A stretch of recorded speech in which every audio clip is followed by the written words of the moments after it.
If you find yourself looking out for the most popular guides on self-development and productivity, then you probably heard about Cal Newport, Greg McKeown, and Tim Ferriss. Why? Because these books have one thing in common to offer: the foolproof way to productivity. With that in place, we'll dive right into the working mindset of highly successful individuals and discover how you can achieve what they have done. In a forum from years ago, Tim Ferriss, author of the famous 4-Hour Workweek, discussed how working hard for extremely long hours can actually be harmful to what you're trying to achieve in life.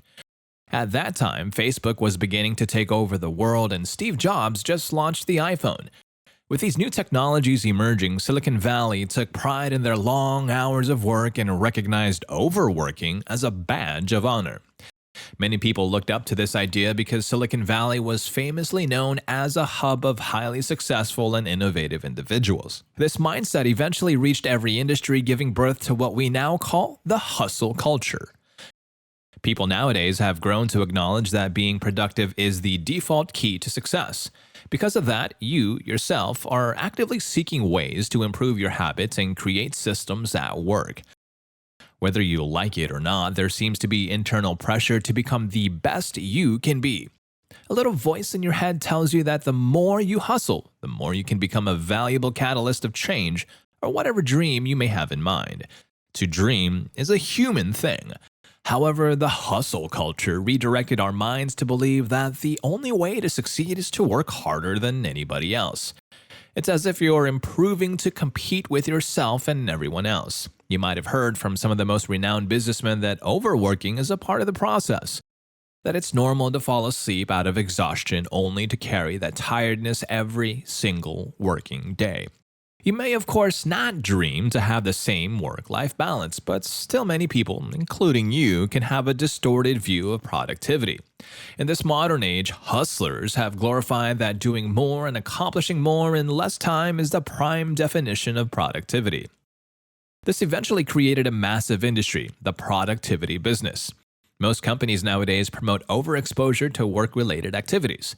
Employers urge their workers to be on the clock and always settle a certain notification.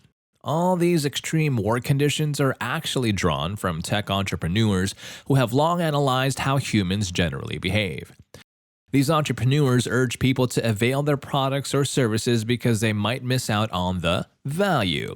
These products did a great job in encouraging more people to further optimize their work skills.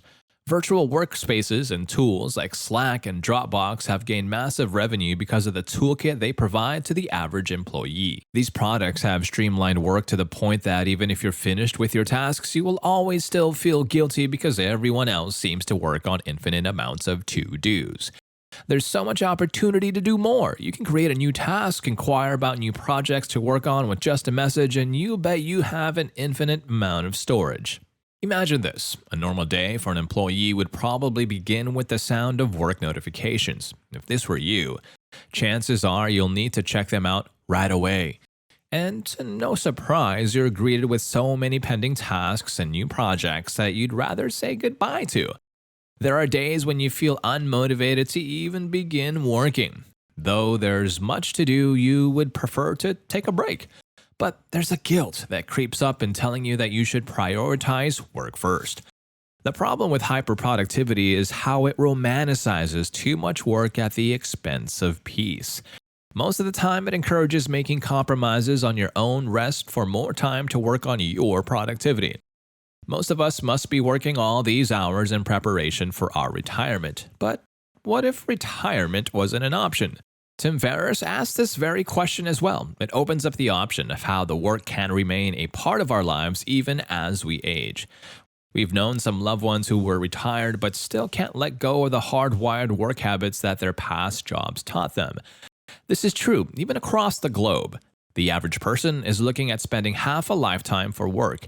And if your relationship with your job is creating problems in other areas of your life, then you might need to move away from the hard-style productivity and reinvent what it means for yourself. Let's take things one step at a time, all right? You can first move forward by understanding how effectivity differs from efficiency. Being efficient means producing maximum results in a shorter time and at a lower expense.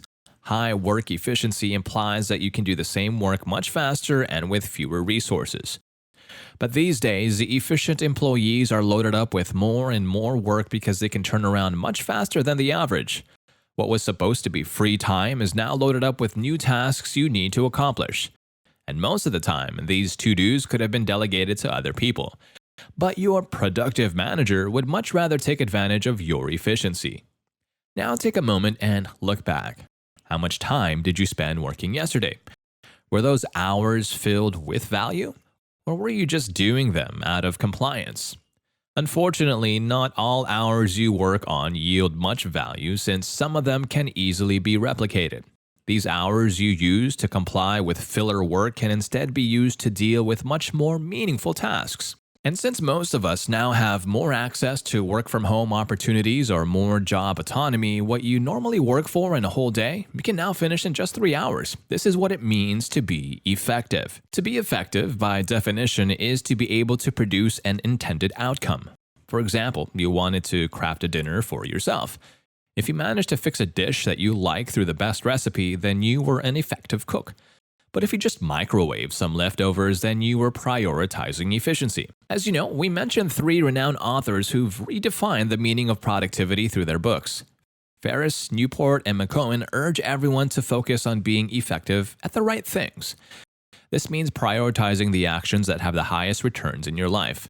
On becoming effective, Tim Ferriss encourages us to first start at the most basic functions of a goal.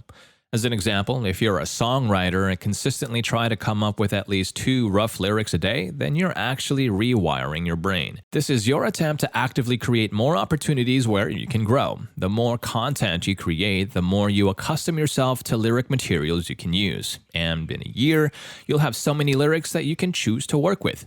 See, just trying to be consistent with your craft can help you focus on the things that truly matter. Being productive means improving your efficiency and being effective at the things that yield you the best results. It doesn't matter if you have the best books, the most optimized apps, or the greatest advice. Productivity boils down to your definition of great results. And if you're consistently working towards the actions that have the greatest impacts, then congratulations! The world awaits what more you can do.